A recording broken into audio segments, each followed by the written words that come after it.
మాతృదేవోభవ. నేను మీ శ్రీధర్. ఇప్పుడు మనం చెప్పుకోబోయేది 1వ తారీఖు మే నెల 2025 నుండి 15వ తారీఖు మే నెల 2025 వరకు, అంటే 15 రోజుల పాటు. దీన్ని ఉమ్, పక్ష ఫలితాలు అంటారు. 7 రోజులు చెప్పుకునేదాన్ని వార ఫలితాలు అంటారు. ఇంకా దిన ఫలితాలంటే ఏ రోజు కాలం చెప్పుకునేది ఉంటుంది. నెలవారీ ఫలితాలంటే నెలంతా మొత్తం చెప్పుకుంటాము. ఇప్పుడు మనం చెప్పుకోబోయేటటువంటిది పక్ష ఫలితము. అంటే 15 రోజులకి ఏ విధంగా ఉంటుంది, ఫలితాలు ఏ ఏ రాశులకి ఏ విధంగా ఉంటాయి అనేటటువంటిది ఇది మనం చెప్పుకోబోతున్నాం. సింహరాశి వారికి 1వ తారీఖు 5వ నెల 2025 నుండి 15వ తారీఖు 5వ నెల 2025 వరకు, అంటే 15 రోజులు పక్ష ఫలితాలు అంటారు వీటిని. ఈ పక్ష ఫలితాలు ఈ సింహరాశి వారికి ఏ విధంగా ఉన్నాయో తెలుసుకునేటటువంటి ప్రయత్నం చేద్దాము.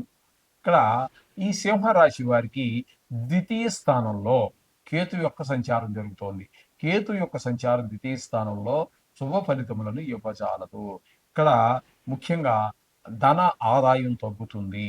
అలాగే మాట కఠినత్వం పెరుగుతుంది. అలాగే కుటుంబంలో కొంచెం చికాకులన్నీ ఏర్పడేటటువంటి ఆరోగ్యరీత్యా కావచ్చు, ఆర్థిక పరంగా కావచ్చు, ఈ మొత్తం మీద కుటుంబంలో చికాకులు కలిగించే అవకాశం ఈ కేతు గ్రహం ద్వితీయ స్థానంలో కుటుంబ స్థానం సంచారం వల్ల ఏర్పడేటటువంటి అవకాశం ఉన్నది. ఇకపోతే అష్టమ స్థానంలో శుక్ర, శని, రాహు, బుధులు 4 గ్రహాల యొక్క సంచారం జరుగుతోంది. ఇక్కడ ఈ 4 గ్రహాల యొక్క సంచారంలోనూ మనకి శని భగవాను గురించి చెప్పుకోవాలి అన్నట్టయితే దీనిని అష్టమ శని అంటారు. అష్టమ శని అనేటటువంటిది ఆయుస్థానం కాబట్టి కొంతమందికి కొంచెం పెద్ద ప్రమాదం కానీ, ప్రాణం మీదకి రావటం కానీ, ఇట్లాంటి జరిగే అవకాశం, పెద్ద దుఃఖము ఇవన్నీ ఏర్పడే అవకాశం ఉన్నది. అలాగే శుక్రుడిని కనుక తీసుకుంటే శుక్రుడు మాత్రం అష్టమ స్థానంలో మంచి శుభ ఫలితములు ఇచ్చేటటువంటి గ్రహాలు రెండే రెండు ఉంటాయి.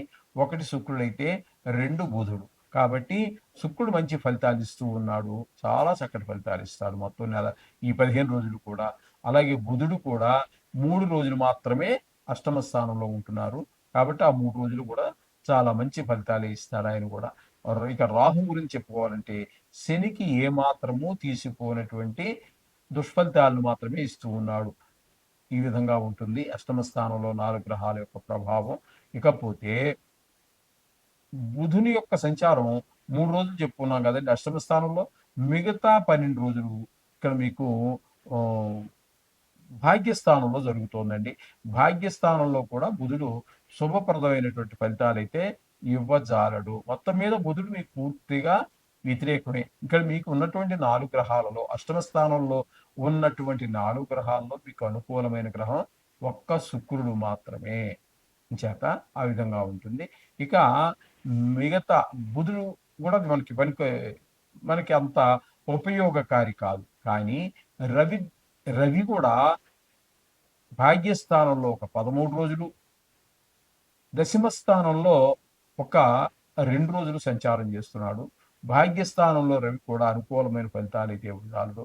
తండ్రి గారి ఆరోగ్యం మీద కొంచెం ఇబ్బంది పెట్టే, ఆరోగ్య విషయంలో ఇబ్బంది పెట్టే అవకాశం ఉంటుంది. అలాగే వాహన సౌఖ్యం తక్కువగా ఉంటుంది. తీర్థయాత్రకు వెళ్ళాలన్నా వెళ్ళలేకపోతారు. పక్కనే ఇంటి పక్కనే ఉన్న గుడికి వెళ్దామని చెప్పేసి ఎంత గట్టి ప్రయత్నం చేసినా కూడా ఈ ఈ పదవి ఇక్కడ సంచారం చేసేటటువంటి 12 రోజుల్లో మీకు ఆ అవకాశం కూడా రాకపోవచ్చు. ఈ విధమైన ఫలితాలన్నీ బుధుడి వల్ల ఏర్పడుతూ ఉన్నాయి. ఇకపోతే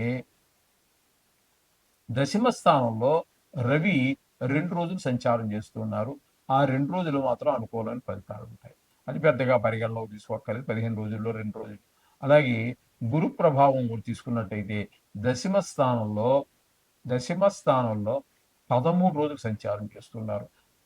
దశమ స్థానంలో శుభప్రదమైన ఫలితాలను గోచార గురువు ఇవ్వజాలడు. ఇక్కడ కూడా ఉద్యోగపరమైన, వ్యాపారపరమైన, వృత్తిపరమైన, ఆర్థికపరమైన, ఆరోగ్యపరమైన, వ్యవసాయపరమైన ఇబ్బందులన్నీ కూడా కలగజేస్తూ ఉంటాడు గురువు. ఇకపోతే ఏకాదశి స్థానంలో ఒక 2 రోజులు ఉంటారు. అది పెద్దగా పరిగణలో తీసుకోక్కర్లేదు 2 రోజులు అనేటటువంటిది. అయినప్పటికీ 2 రోజులు కూడా ఆయన చేసే పని శుభప్రదమైన ఫలితాలు ఇస్తూ ఉంటాడు.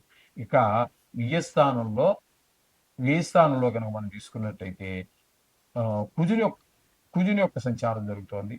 కుజుని యొక్క సంచారం ఏ స్థానంలో ఇక చెప్పుకోవాల్సింది ఏముందండి? ఇక శత్రు భయం, ఖర్చు ఎక్కువ పెరగటం, ఆదాయం తగ్గటం, ఇట్లాంటివి మనోవిచారం, ఇలాంటి దుష్ప్రభావాలు చూపిస్తూ ఉంటాయి. ఈ విధంగా ఉంటుంది మొత్తం మీద ఈ ఈ సింహరాశి వారికి. అయితే ఇక్కడ వీరికి అనుకూలమైన గ్రహం ఏదైనా ఉన్నది అంటే ఒక్క శుక్రుడు ఒకడు అనుకూలంగా ఉన్నారండి. ఒక రవి రవిని తీసుకోవచ్చు. రవికి కూడా 10వ స్థానంలో ఉన్నప్పుడు ఒక 13 ఒక 2 రోజులు మాత్రమే యోగకారకంగా ఉన్నారు. ఏకాదశిలో గురువు ఒక 2 రోజులు. ఇవి పెద్ద పరిగణలో తీసుకోక్కర్లేదు గాని, మొత్తంగా చెప్పాలంటే ఒకే ఒక గ్రహం శుక్రగ్రహం ఒకటే ఉన్నది. ఈ సింహరాశి వారికి కొంచెం గోచార రీత్యా ఇబ్బందికరమైనటువంటి పరిస్థితులే ఉంటాయి. జాతకరీత్యా బాగున్నట్టయితే దీన్ని పెద్దగా పట్టించుకోవాల్సిన పని లేదు. కేవలం 15 రోజులే కాబట్టి. ఈ విధమైన ఫలితాలన్నీ ఉన్నాయి. ఏదేమైనప్పటికీ కూడాను మనం నవగ్రహాల యొక్క జపం గాని అవి చేసుకోవటం అనేది చాలా ఉత్తమమైనటువంటి పని. అది పరిష్కారం కూడా. ఈ బాధల నుంచి బయటపడాలంటే. శుభం భూయాత్.